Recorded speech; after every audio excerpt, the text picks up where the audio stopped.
మూతి నిండా పంచులు వేసుకొని ఈ స్టేజ్ పై మనందరినీ బ్రేక్ లేకుండా నవ్వించడానికి వచ్చేస్తున్నారు Hyper Aadi along with Rising Raju. So let's welcome them. కదిలే కాలమా కాసేపు ఆగవమ్మా జరిగే వేడుక కళ్ళార చూడవమ్మా తాతయ్య తేజం పెదనాన్న నైజం కలిసున్న పసి రూపం అప్పారావు తేజం సుధీరు నైజం రానివ్వకు ఈ రూపం. ఏమండి శ్రీమంతం అంటే ఏంటండి?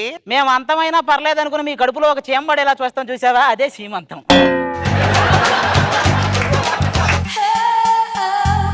ఇదేంటండి వేస్తున్నారు? నీ సైజు గాజులు ఊరంతా ఎత్తుకున్నా దొరకలేదే. రింగులేసి డబ్బులు సంపాదిస్తాం కదా, నేను డబ్బులేసి రింగులు సంపాదించా.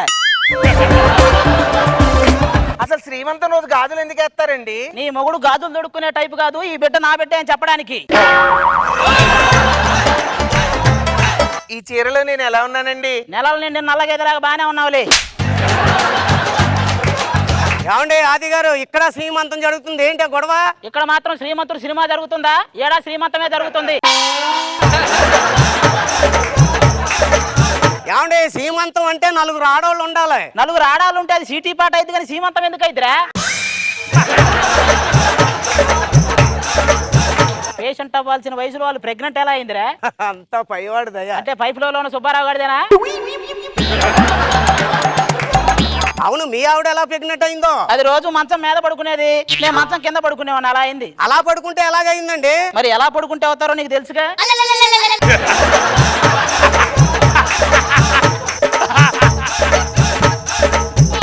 100 ఎపిసోడ్ అంటే 100 బెలూన్లు కడతారనుకున్నా గానీ ఇలా 100 సంవత్సరాల వ్యక్తికి పిల్లలు పుడతారని నేను అనుకోలే.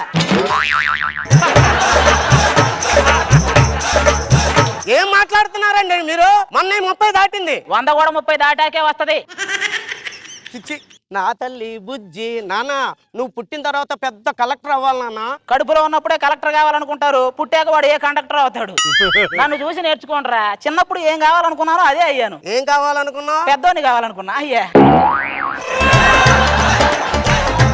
ఇదిగో, నీ కడుపుని చచ్చిపోయిన మా అమ్మ పుడతదా, లేకపోతే బతికున్న మీ అమ్మ పుడతదా? మీకు పుట్టడమే ఎక్కువ, మళ్ళీ రంభ పుడతదా రమ్యకృష్ణ పుడతదా అని చెప్పి లెక్కలు. నీకు మాత్రం కొడుకు పుడితే శ్రీమన్నారాయణ అని పేరు పెట్టు. కైకాల సత్యనారాయణ అని పెట్టుకో, కరెక్ట్గా ఉంటది. మామూలుగా నీకు పిల్లలు పుట్టారనుకో, ఒకవేళ పుట్టారనుకో, వాడి ఫస్ట్ పుట్టిన రోజుకి నీకు షష్ఠి పూర్తి రోజు వస్తుంది. వాడి చేతికి పలకొచ్చే టయానికి వీడి చేతికి కర్ర వస్తుంది. వాడు ఇంకొక అమ్మాయి మేలో దండేసే టయానికి వీడి ఫోటోకి ఆల్రెడీ దండేసి ఉంటారు గోడ మీద. చిచ్చి, నీతో మాట్లాడటం అనవసరం, మనం లోపలికి వెళ్ళిపోదాం పదమ్మా. ఏమండి, నాకు పుల్లటి మామిడి పళ్ళు తినాలని ఉందండి. 3వ నెల అప్పటి నుంచి 3 లారీలు మామిడికాయలు తింది. ఇలా తింటూ కూర్చుంటే పిల్లకాయలు కాదు మామిడికాయలు గెలబుట్టిద్ది. కుంకుమ పువ్వు అయినా తింటానండి. ఏ పువ్వు పడితే ఆ పువ్వు తింటే చివరికి ఏ ఎరు పువ్వు పడతాడు. ఏమండి, నొప్పులు వస్తున్నట్టున్నాయండి. ఏమండి ఆది గారు, మా ఆవిడ కూడా నొప్పులు వస్తున్నాయండి. మీ ఆవిడ ప్రెగ్నెంట్ అయిందా పైలట్ అయిందా? ప్రెగ్నెంట్ అయింది. మరి ప్రెగ్నెంట్ అయితే నొప్పులే వస్తాయిరా. డాక్టర్, ఎక్స్క్యూజ్ మీ, ఇక్కడ ప్రెగ్నెంట్ ఎవరండి? నేనే. కోసి తీస్తావా తీసాక కోస్తావా? వెనకటికి దీని లాంటిదే. కరెంటు కుక్కర్లో అన్నం వండమంటే అగ్గిపెట్టి ఎక్కడా అని అడిగిందంట. మీరు నా దగ్గరే ఉండాలండి. నేను దగ్గర ఉన్నంత మాత్రం నాగార్జున ఏం పుట్టాడు, నాలంటోడే పడతావు. లోపల పో. ఏమండి టెన్షన్ పడుతున్నారా? లేదు, నీళ్లు పడుతున్నారా? ఒక బిందె నీకు కూడా పట్టిమంటావా? అర్థం కావట్లా ఇక్కడ ఏం జరుగుతుందో. ఏమండి, ఈ రోజుల్లో డాక్టర్లు నమ్మకూడదండి. మొన్న మా ఆవిడ కంట్లో నలిసిపడిందంటే 1000 ఖర్చు అయింది. మొన్న మా ఆవిడ కంట్లో చీర పడితే షాపింగ్ 10,000 ఖర్చు అయింది. నేను చెప్పుకోవాలి.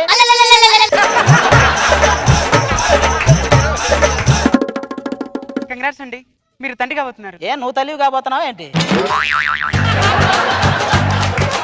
నేను అవడం ఏంటండి లోపల ఆడవుతుంటే? ఓసి నా తల్లి, నా తల్లి ఎప్పుడో తల్లి అయింది. ఇప్పుడు నువ్వు చెప్పాల్సింది అబ్బాయి పుడతాడా అమ్మాయి పుట్టిద్దా ఆ సంగతి పో. వెనకాల దీని లాంటిది MBBS చదువుకొని మెడికల్ షాప్ పెట్టింది. ఇట్లాంటి వాళ్ళే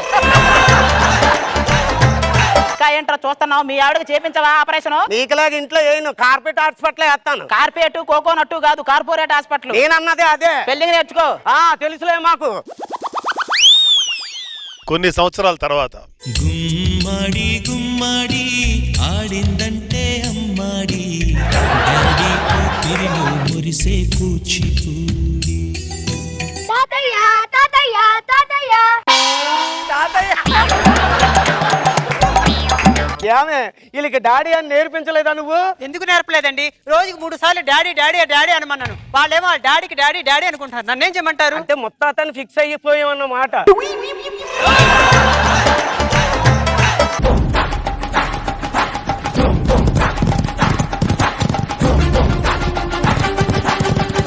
నేను కూడా గుమ్మాడి గుమ్మాడి అనే పాటతోనే వద్దాం అనుకున్నాను. ఇలాంటి గుమ్మడికాయలు పుడితే ఏమొస్తాం? పిల్లలు పుట్టగానే తిరుపతి వెళ్ళి 7 కొండల వాడికి మొక్కుకుందాం అనుకున్నా. అక్కడ ఉండాల్సిన 7 కొండల్లో 3 కొండలు ఏడే ఉన్నాయి. ఇంకెందుకు ఏడే మొక్కుంటా? ఏమండి ఏమండి, ఇందులో బంటి ఎవరు చింటి ఎవరు కనుక్కోండి. ముందు వాళ్ళ నాన్న ఎవరో కనుక్కోండి.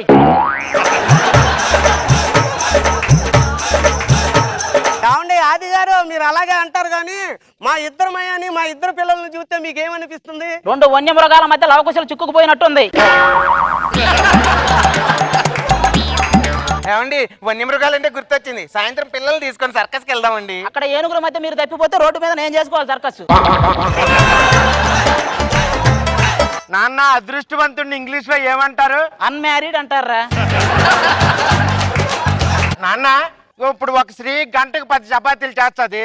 అలాగే 3 స్త్రీలు గంటకి ఎన్ని చపాతీలు చేస్తారు? అసలు ఏమీ చేయరు వాళ్ళు. ఎందుకు? 3 స్త్రీలు ఒక చోట ఉంటే సొల్లు చెప్పుకుంటారు కానీ చపాతీలు ఎందుకు చేస్తారు? హలో. వదిలేయడు. హలో రాజుగారు, చిన్న పొరపాటు జరిగిపోయిందండి. మొన్న జరిగిన కాన్పులో మీ పిల్లలు చంటి పిల్లలు మారిపోయినారు. ఏంటి చంటి గారి పిల్లలా? మా గురువు గారి పిల్లలా? ఈ కలర్ చూసి అప్పుడే అనుకున్నాను నాకింత అందమైన వాళ్ళు ఎక్కడ పుడతారని. ఇంతకీ నా పిల్లలు ఎక్కడ? నా వంశోధారులు ఎక్కడ? నా ఆజానుభావులు ఎక్కడ? పిల్లలు కనిపించిన అమ్మకే అమ్మయ్యానుగా నడిపించిన మా నాన్నకే నాన్నయ్యానుగా. నాకు అప్పుడే డౌట్ వచ్చిందిరా, నీకు కవల పిల్లలు పుట్టడం ఏంటని. నీకు పుట్టింది కాకి పిల్లలు, కవల పిల్లలు కాదు.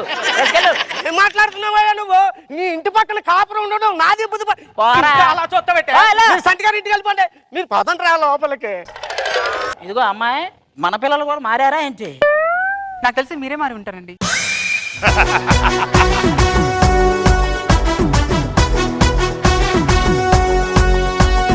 Let's start with my Majnu Nani. చాలా చాలా ఎంజాయ్ చేశాను. One of the most entertaining show ఇదైతే. మీ టైమింగ్ చాలా బాగుంది. ఫ్లాట్ ఫేస్ తో, కంప్లీట్ ఫ్లాట్ ఫేస్ తో చాలా పంచ్లు వేసేస్తున్నారు. అండ్ కాస్ట్యూమ్ కూడా 1980s లో విలన్స్ వేసుకునే వాళ్ళ. బిగినింగ్ నుంచి ఎండ్ వరకు కంటిన్యూస్ గా నవ్వుతూనే ఉన్నాం. రాగ్ బాబు సార్ సూపర్, చాలా బాగుంది. ఫినిషింగ్ టచ్ మంచి ట్విస్ట్ ఇచ్చావు. మన రాజు యొక్క అహంకారం అంతా తగ్గిపోయి చాలా ఫన్నీగా ఉంది. అది థ్యాంక్ యూ. చాలా ఎంటర్టైన్ చేసావు. Very good. రోజా గారు. పంచులన్నీ బుల్లెట్ లాగా వచ్చాయి. అది చాలా బాగుంది, చాలా ఎంటర్టైనింగ్ ఉంది. మీరంటే చాలా ఇష్టం సార్. యాక్చువల్గా అందరూ అంటుంటారు మన పక్కింటి అబ్బాయి ఇలా చేస్తాడని. మీ పక్కింటి అబ్బాయి ఎలా చేస్తాడో నాకు తెలియదు కానీ అదే. Thank you, compliment. ఈ సినిమాలన్నీ చూశాను సార్. మరి all the best for Majnu cinema. Thank you.